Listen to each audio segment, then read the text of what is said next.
باللہ من الشیطان الرجیم بسم اللہ الرحمن الرحیم وسارعوا الی مغفرۃ من ربکم وجنۃ عرضها السماوات والارض اعدت للمتقین۔ اپنے رب کی مغفرت اور اس جنت کی طرف ایک دوسرے سے آگے بڑھنے کی کوشش کرو کہ جس کی چوڑائی میں آسمان و زمین سب سما سکیں، اور وہ پرہیزگاروں کے لیے تیار کی گئی ہے۔ سارعو کے متعلق کچھ باتیں عرض کر دی تھیں۔ ایک دوسرے سے آگے بڑھنے کا حکم دیا گیا۔ مغفرت یقیناً ایک فضیلت کی چیز ہے، جنت بھی فضیلت کی چیز ہے۔ ان فضیلتوں کی چیزوں کو ایک دوسرے سے بڑھ کر پانے کی کوشش کا ہمیں حکم دیا گیا۔ قرآن پاک میں دوسری جگہ پر ہے وَلَا تَتَمَنَّوْا مَا فَضَّلَ اللَّهُ بِهِ بَعْضَكُمْ عَلَى بَعْضٍ، کہ جو اللہ نے تمہیں ایک دوسرے پر فضیلتیں دی ہیں ان کی تمنا بھی نہ کرو، ان کا دل کے اندر خیال اور ان کی چاہت بھی پیدا نہ کرو۔ یہاں پر ایک دوسرے سے آگے بڑھنے کا حکم دیا گیا ہے، اور وہاں پر دل میں خیال تک اور تمنا تک لانے سے، آرزو تک لانے سے منع کیا گیا ہے۔ دونوں کے مفہوم کو اچھی طرح سے سمجھ لینا چاہیے، اور اس مضمون کی آیات قرآن پاک میں متعدد جگہ پر موجود ہیں۔ فضیلتیں دو قسم کی ہوتی ہیں۔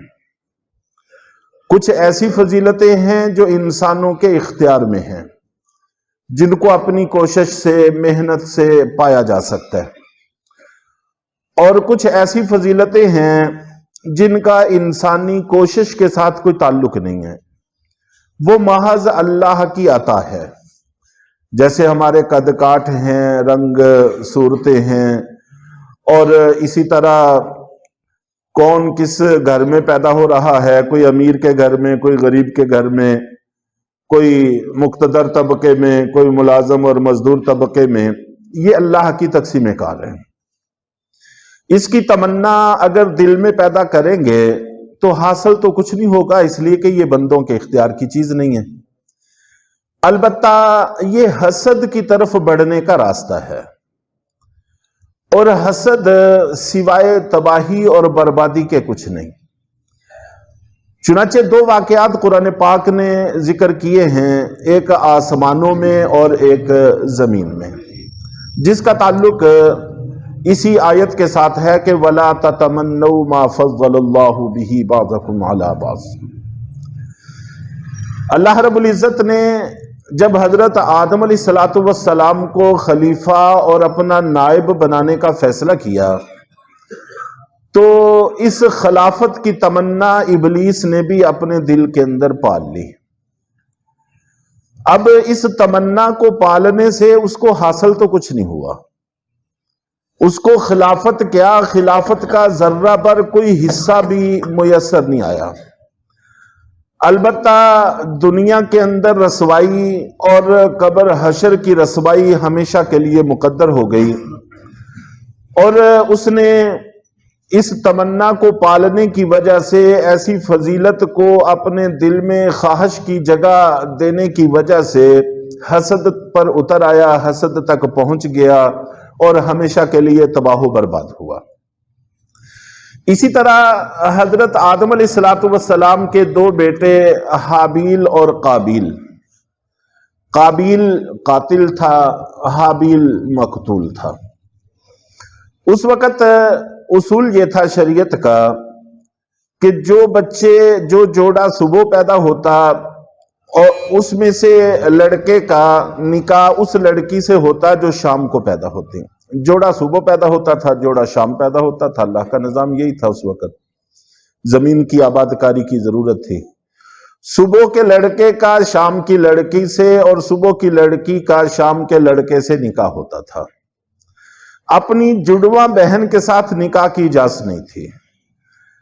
تو حابیل کے اندر یہ تمنا پیدا ہو گئی کہ میں اپنی اس بہن سے ہی نکاح کروں گا جو میرے ساتھ جڑواں پیدا ہوئی ہے. اور یہ اس فضیلت کے پیچھے پڑ گیا جو دونوں بچیوں میں، دونوں بہنوں میں اللہ نے رکھی تھی.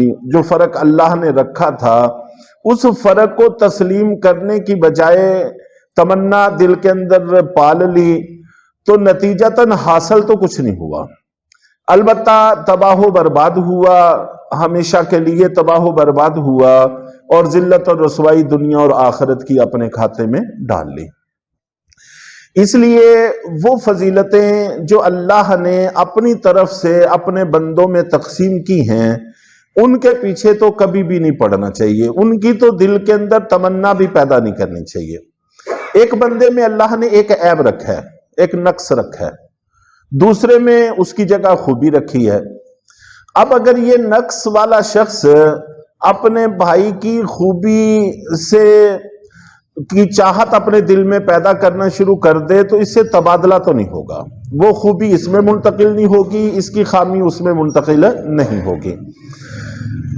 تو دنیا اور آخرت میں نقصان اٹھانے کی بجائے اس کو چاہیے تھا کہ اس خامی کو تسلیم کرتا، اللہ کی رضا پر راضی رہتا، اسی حالت میں جو کچھ کر سکتا تھا وہ کرنے کی کوشش کرتا تو یہ اپنی زندگی کو بڑی آسانی کے ساتھ چلا سکتا تھا. اور کتنے ہی لوگ ایسے ہیں جو ہمارے مشاہدے پہ ہیں، ہم دیکھتے رہتے ہیں، وہ نقص کے باوجود اچھی زندگی گزارتے ہیں، بہترین کامیاب زندگی گزار لیتے ہیں. اور اگر وہ دوسرے کی خوبی کے پیچھے پڑ جائیں تو پھر جو وہ کر سکتے تھے اس سے بھی محروم ہوں گے اور نقصان اور ہمیشہ کی حسد کی آگ میں جلنا وہ علیحدہ سے رہا. تو اس لیے وہ فضیلتیں جو اللہ نے اپنی مرضی سے تقسیم کی ہیں کبھی بھی ان کی تمنا دل میں پیدا نہیں کرنی چاہیے، اور جو اللہ نے ہمیں بنایا ہے اسی پر راضی رہ کر اپنی قناعت کے ساتھ زندگی گزارنے کی کوشش کرنی چاہیے. ہاں البتہ ایسی فضیلتیں جن کو حاصل کیا جا سکتا ہے، جس کی بنیاد تقوی پر ہے، طہارت پر ہے، تو ان کو حاصل کرنے کے لیے ایک دوسرے سے آگے بڑھنے کا ہمیں حکم دیا گیا ہے. اس آیت میں بھی حکم دیا گیا ہے اور دوسری جگہ پر فَاسْتَبِقُوا الْخَيْرَاتِ کہ خیر کے کاموں میں ایک دوسرے سے آگے بڑھنے کی کوشش کرو، جتنا بھی ممکن ہو سکے دوڑ لگانے کی کوشش کرو. چنانچہ صحابہ کرام میں اس کا بڑا رواج تھا کہ غیر اختیاری فضیلتیں جو اپنے عمل سے، محنت سے حاصل کی جا سکتی تھی ان کو حاصل کرنے میں ایک دوسرے سے آگے بڑھتے تھے. اس کوشش سے نہ تو حسد وجود میں آتا ہے، نہ نفرتیں وجود میں آتی ہیں، بلکہ محبتیں اور الفتیں وجود میں آتی ہیں. اس کے 2-3 واقعات میں انشاءاللہ العزیز گوش گزار کرنے کی کوشش کروں گا. سردست ایک واقعہ صرف عرض کرنا ہے جو ہمارے رمضان المبارک کے آخری عشرے سے بھی وابستہ اور متعلق ہے، کسی حد تک اس میں اس کا تذکرہ موجود ہے. اللہ کے نبی صلی اللہ علیہ وسلم آپ جانتے ہیں کہ ہر سال رمضان میں اعتکاف کیا کرتے تھے، اور آپ نے 20 کی شام کو اپنے صحابہ کو حکم دیا کہ میرا خیمہ مسجد نبوی میں لگا دیا جائے، اور خود اپنی ضرورت کے لیے باہر تشریف لے گئے. تو جب باہر جانے لگے تو اماں جان عائشہ صدیقہ رضی اللہ تعالی عنہا کے دل کے اندر خواہش پیدا ہوئی کہ اے اللہ کے رسول آپ اعتکاف بیٹھیں گے، یقیناً آپ اعتکاف کا ثواب پائیں گے، اجر پائیں گے. میرا جی چاہتا ہے کہ میں بھی یہ عبادت کروں، مجھے بھی اس کا اجر نصیب ہو. آپ نے اجازت دے دی کہ ٹھیک ہے آپ بھی اعتکاف کر لیں. اور حضرت عائشہ صدیقہ رضی اللہ تعالی عنہا کے گھر کا دروازہ آپ جانتے ہیں کہ مسجد نبوی میں کھلتا تھا.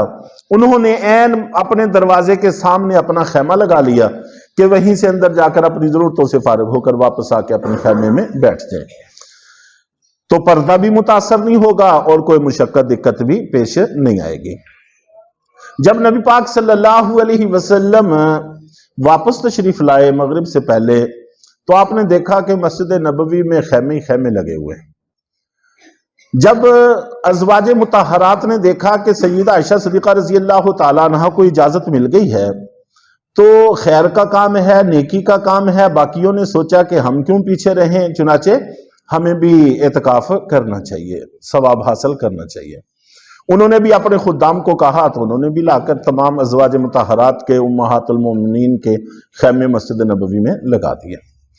اب اللہ کے نبی صلی اللہ علیہ وسلم جب واپس تشریف لائے تو یہ خیموں کا وہاں پر صورتحال دیکھی تو صحابہ سے پوچھا کہ یہ خیمے کن کے ہیں؟ انہوں نے بتایا کہ ہماری ماؤں کے ہیں، ازواج مطہرات کے ہیں، اور آپ نہیں چاہتے تھے کہ خواتین مسجد نبوی کے اندر اعتکاف بیٹھیں، باقیوں کو باہر سے آنا جانا پڑنا تھا۔ اما جان عائشہ کی بات تھوڑی مختلف تھی۔ آپ نے یہاں پر دلداری کی کوشش کی اور بڑا عجیب فیصلہ کیا جو ہمارے لیے بڑا سبق آموز بھی ہے، تو تفصیل طلب ہے، لیکن انشاءاللہ میں بس 1-8 منٹ میں اس کو مکمل کرتا ہوں۔ تو اللہ کے نبی صلی اللہ علیہ وسلم نے سوچا کہ اگر میں باقیوں کو کہہ دوں، جیسا کہ پہلے اجازت بھی نہیں دی کہ اپنے خیموں کو اٹھا لو، تو ان کی دل شکنی ہوگی، ان پر گراں گزرے گا کہ اما جان عائشہ کو تو اجازت دے دی ہے اور ہمیں اجازت نہیں دی۔ تو اور اگر اما جان عائشہ کو بھی کہتے ہیں کہ آپ بھی اٹھا لو، تو ان کو پہلے اجازت مل چکی ہے، ان کا ذہن بن چکا ہے، تو ان کا اور باقیوں کا فرق بھی تھا گھر کے دروازے کی وجہ سے، تو ان پر بڑا گراں گزرے گا۔ اور ہم اصل میں یہ ساری چیزیں دنیا کے نقصان کے اگر زاویے میں دیکھیں تو پھر ہمیں احساس ہوگا۔ ایک باقیوں کو لاکھ روپیہ مل جائے، ایک کو نہ ملے، یا ایک کو مل جائے باقیوں کو نہ ملے، تو پھر کتنی دل شکنی ہوتی ہے۔ بس ان کے لیے دین اس سے کہیں بڑھ کر تھا۔ تو اگر باقیوں کو کہتے ہیں تو پھر ان کا دل ٹوٹے گا، اگر اما جان کو بھی ساتھ اٹھانے کا حکم دیتے ہیں تو پھر عائشہ پہ گراں گزرے گا۔ تو آپ نے اعلان کیا کہ اس سال ہم بھی اعتکاف نہیں کریں گے، سب کے خیمے اٹھا دو، میرا بھی خیمہ اٹھا دو۔ چنانچہ آپ کی پوری حیات طیبہ میں یہ واحد موقع تھا کہ آپ نے پھر رمضان میں اعتکاف نہیں کیا، اگلے سال پھر 20 دن کا اعتکاف کیا۔ تو بہرحال دلداری کا درس بھی یہاں سے ملتا ہے، ہمیں کوشش کرنی چاہیے جہاں تک ممکن ہو سکے۔ باقی خیر کے کاموں میں آگے بڑھنے کے جذبے کی ایک عمدہ مثال بھی ہمیں ملتی ہے۔ اللہ تعالی ہم سب کو عمل کی توفیق عطا فرمائے۔